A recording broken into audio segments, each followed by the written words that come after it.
Hai hai hai, selamat datang kembali di Mimin Art Channel. Tentunya penasaran kan dengan alur cerita selanjutnya? Yuk kita langsung saja dengerin ceritanya. Bab 130. Detektif Boy. Pupil mata Riana membesar saat melihat beberapa pria muncul secara bersamaan di sekitar terminal. Melihat dari pakaian seragam saja, ia sudah mampu menebak bahwa segerombolan orang itu adalah anak buah Alfian. Dalam hitungan detik, tangannya sudah berkeringat, jemarinya terasa kaku, tubuhnya gemetar dan pikirannya terpaku pada satu hal. Apakah mereka sedang mencari dirinya? Tidak, mereka tidak boleh menemukan aku. Aku tidak mau menjadi beban orang lagi. Aileen sudah terlalu baik padaku. Ia menarik napas dalam-dalam demi mengembalikan akal sehatnya yang sempat menghilang, duduk dengan tenang tanpa menimbulkan gelagat mencurigakan.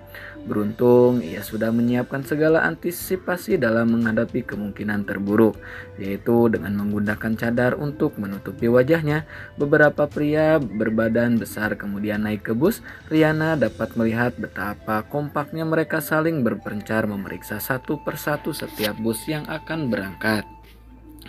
Selamat pagi, maaf kalau kedatangan kami sudah mengganggu perjalanan Anda semua, ucap salah seorang pria dengan santun.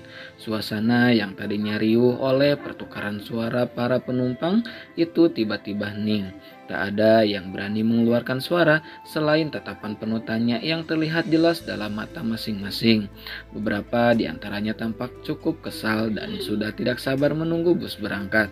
Ada apa ya Pak? Kenapa semua bus ditahan dan tidak dapat berangkat?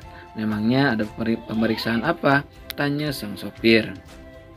Kami sedang mencari seseorang. Menurut laporan, orang yang kami cari itu kemungkinan menumpang salah satu bus.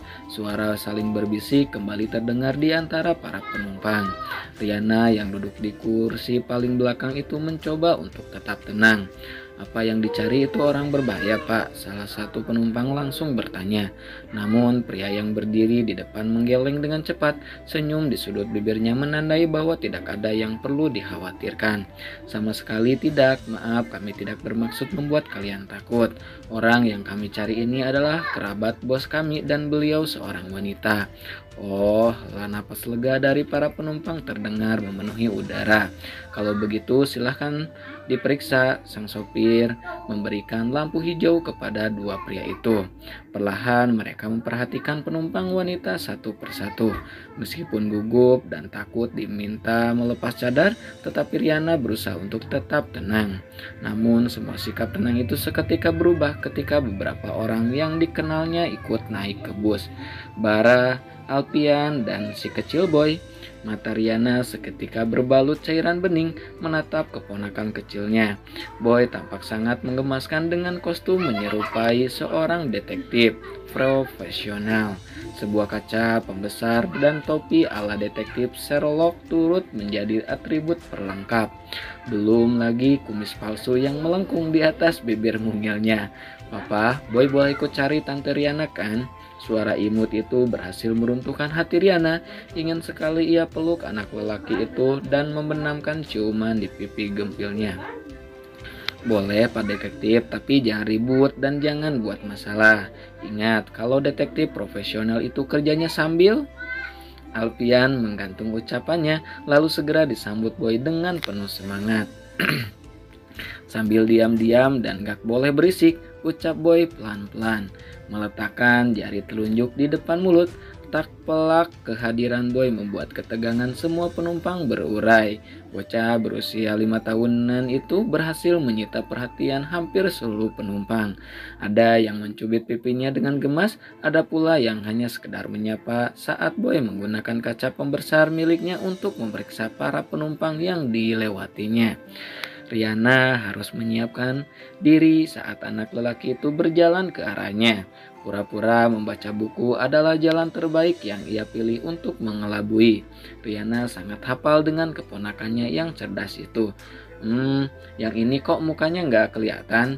Boy bergumam kecil, mengingat pesan papanya untuk tidak membuat kegaduhan di dalam bus.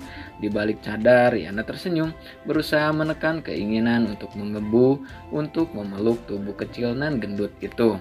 Air mata yang sejak tadi ia tahan akhirnya lolos, tetapi segera ia hapus dengan sapu tangan sebelum Boy melihat. Riana pun hanya diam dan tak mengeluarkan suara, atau ia akan langsung ketahuan oleh anak lelaki itu. Ketika Boy mendekatkan wajahnya dengan menempelkan kaca pembesar di mata, Riana menggeser tubuhnya mundur. Kacamata pembesar yang menempel membuat mata si kecil Boy terlihat membesar. Sangat menggemaskan, gak kelihatan mukanya, ucapnya lagi. Boy berpindah posisi hingga berdiri tepat di hadapan Riana. Penumpang bercadar itu berhasil menyita perhatiannya. Ada keinginan menggebu untuk tahu wajah di balik cadar itu. "Tante, boleh buka tutup mukanya enggak?" tanya Boy sambil mengendus aroma tubuh wanita itu. Sedikit banyak, Boy hafal aroma parfum yang biasa digunakan Tante Riananya. Namun saat itu juga Bara muncul dan menarik pergelangan tangan anak laki-laki itu. "Maaf atas ketidaknyamanannya, anak satu ini memang agak lain," ucap Bara sungkan kepada wanita bercadar di hadapannya. Riana hanya mengangguk pelan, sementara Bara langsung mengangkat tubuh gendut itu ke depan dan menurunkannya di belakang kursi sopir. "Boy nggak boleh begitu, namanya nggak sopan," ucap Bara berjongkok di hadapan Boy. "Is, Om Bara ganggu aja, kan Boy lagi cariin Tante Riana." "Ya, Om Bara tahu, tapi nggak boleh gitu. Tadi papanya Boy ngomong apa?" Sudut matanya berkerut menatap anak itu. "Papa bilang nggak boleh berisik." Ia melirik sang papa yang sudah turun dari bus beberapa menit lalu. Sekarang papanya tampak sedang berbicara dengan Joe dan beberapa petugas terminal. "Tapi yang tadi itu apa? Om Bara cabut kumis palsu kamu nih," ancamnya dengan jenaka. "Jangan dicabut, ini pasangnya susah, kan Boy nggak berisik." "Om," protesnya tak terima sambil melindungi kumis palsunya. "Boy tadi ngomongnya pelan." Bara mengatupkan bibir gemas. "Ya udah, Tante Riana nggak ada di sini kan?" "Nggak ada," ucapnya sambil menggeleng. "Ya udah kita turun aja yuk. Papa kamu dan yang lainnya juga sudah turun."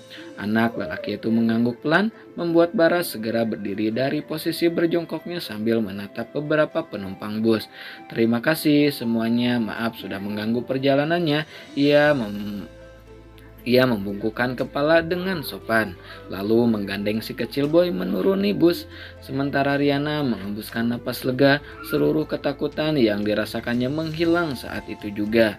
Namun di balik kelegaan itu ada kesedihan yang memasung hatinya begitu kuat. Di antara semua orang yang mencari dirinya, sama sekali tidak terlihat Galih di sana. Riana menjatuhkan air mata, ia larut dalam pikirannya sendiri. Ada berapa banyak laki-laki yang sudah kamu puaskan di ranjang? Perkataan Galih di malam itu masih membekas dalam ingatannya, menghancurkan harga dirinya berkeping-keping. Bahkan malam pertama yang mereka lalui, Galih dalam keadaan mabuk. Mungkin ia tidak akan mengingat apa-apa, sebab setelah aktivitas itu, sang suami tertidur dalam pengaruh minuman. Tangan Riana mengusap perut yang masih rata. Dalam hati ia berjanji bahwa janin yang sedang tumbuh di rahimnya tidak akan merasakan imbas dari dosa-dosanya di masa lalu. "Kalaupun aku kembali, aku hanya akan menerima hinaan dari orang-orang. Tidak akan ada yang percaya bahwa anak yang kukandung adalah anak suamiku.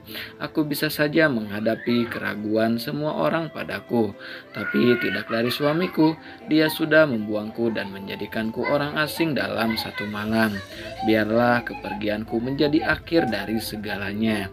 Nah, segitu dulu ya bab 130-nya. Makasih banyak buat kakak-kakak yang selalu stay tune. Jangan lupa di like, jangan lupa di subscribe juga ya yang baru bergabung. Pokoknya makasih banyak kakak, bye bye.